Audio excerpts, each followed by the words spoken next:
What's up guys, LQ here with the LQ Review. Thank you so much for joining me here at my YouTube channel. This is where I talk about all the geeky, nerdy stuff that I love to talk about. Movies, video games, comic books, and TV shows. And right now I'm going to continue my October series of Nightmare on Elm Street movies. This is going to be part 5, so we are going to talk about Nightmare on Elm Street 5, The Dream Child. Alright, so we've established in this series that part 3 is my favorite in the series. And part 4, I greatly revere part 4. It was, for a time when I was a child, it was my favorite Nightmare on Elm Street movie. I view Alice as kind of Freddy's primary protagonist, him being the negative gatekeeper, her being the dream master, and being the positive gatekeeper. So I definitely view her as being a very important character to this franchise. And this movie, I was very happy that they continued her having that importance as the gatekeeper, as the dream master. And what I like about this movie, first of all, I don't love this movie. It's one of the weaker in the Nightmare series. But I don't hate it. And one of the things I like about it is that the writers were able to come up with an interesting idea that enables Freddy to come back and continue to threaten the Dream Master. That idea is that Alice, she gets pregnant by Dan, and Freddy is able to go into the dreams of her unborn son. And because he's able to go into the dreams of her unborn son, he's able to make things happen in the real world.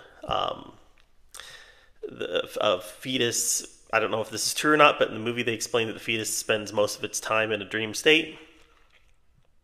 And because of that, kind of Freddy's threat is amplified. There are some very creative kills in this one. The speed demon kill with Dan kind of always freaked me out a little bit. One of the grosser kills in the Nightmare franchise involved a girl named Greta, who never really told this, but you're pretty sure that her mom makes her be bulimic in order to stay a certain size because her mom wants her to be a model.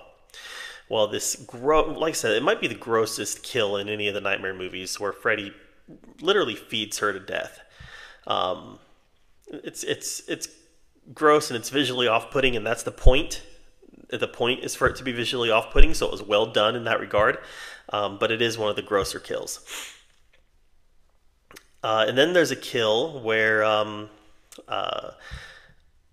one of Alice's friends, a comic book nerd, he gets pulled into a comic book. And that one, again, was visually entertaining. All the kills in this movie were very visually entertaining to watch. The comic book one wasn't really scary, given the nature that much of the sequence was animated or in black and white.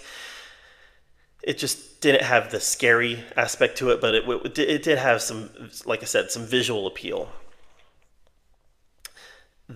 Robert Englund brings it as Freddy, as he always does. And again, Lisa Wilcox's Alice is phenomenal. It's a shame that Lisa Wilcox never really caught on to the mainstream, because I always really liked her in these movies. I always thought that she did a great job.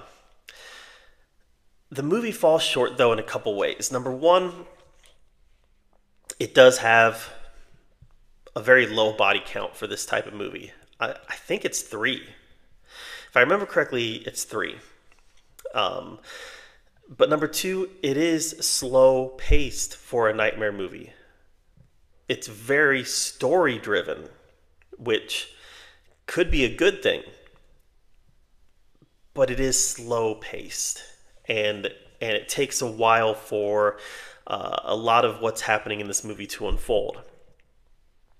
They pick up some of the threads left by Nightmare 3 and Nightmare 4, pertaining to Amanda Kruger, the origin of Freddy.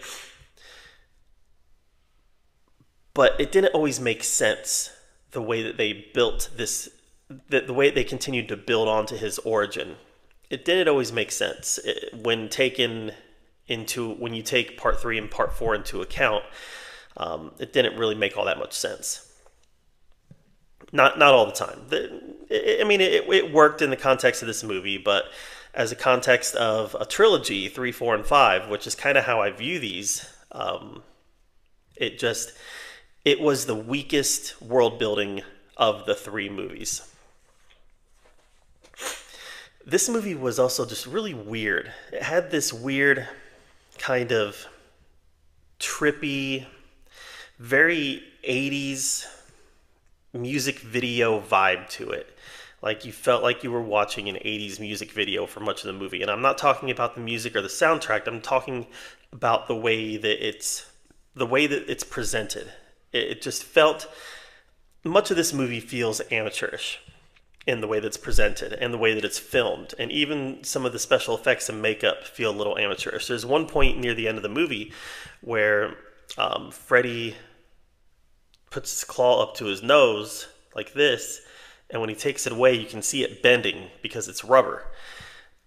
Again, there was amateurish mistakes made throughout this whole movie. Practical effects were great. In some parts, especially what I'm referring to here is the return, when Freddy returns to life. He's kind of brought back as a child himself.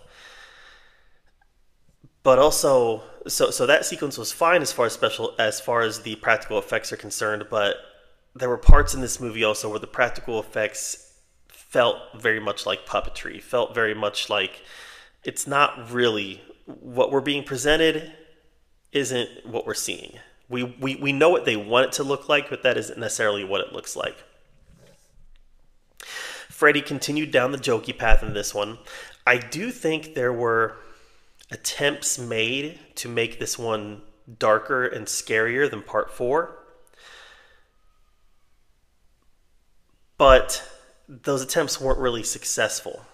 At least in my opinion, those attempts weren't really successful. There was I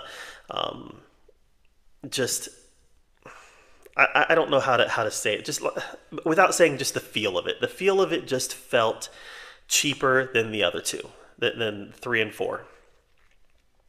And because of that, that affected the overall feeling of the movie.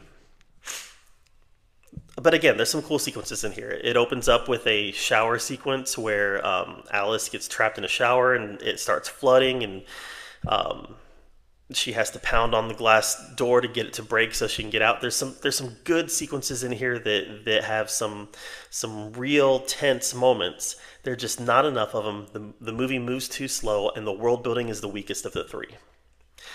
Combine that with some of the schlotty special effects and makeup. Combine that with the low body count. I think there was the outline of a really good Nightmare movie here. Some really interesting ideas.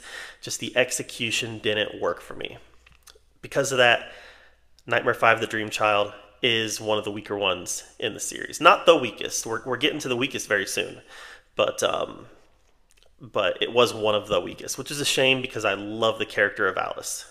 And it's a real shame that this is the last time we saw her. So, and I'll get to that later also. So, all right, guys. Nightmare on Elm Street 5: The Dream Child. What did you think of it? Am I missing anything? Is it better than I think it is? Or maybe it's worse than I think it is? Let me know what you think in the comments down below. While you're down there commenting, subscribe to my channel. And until next time, we'll see you guys later.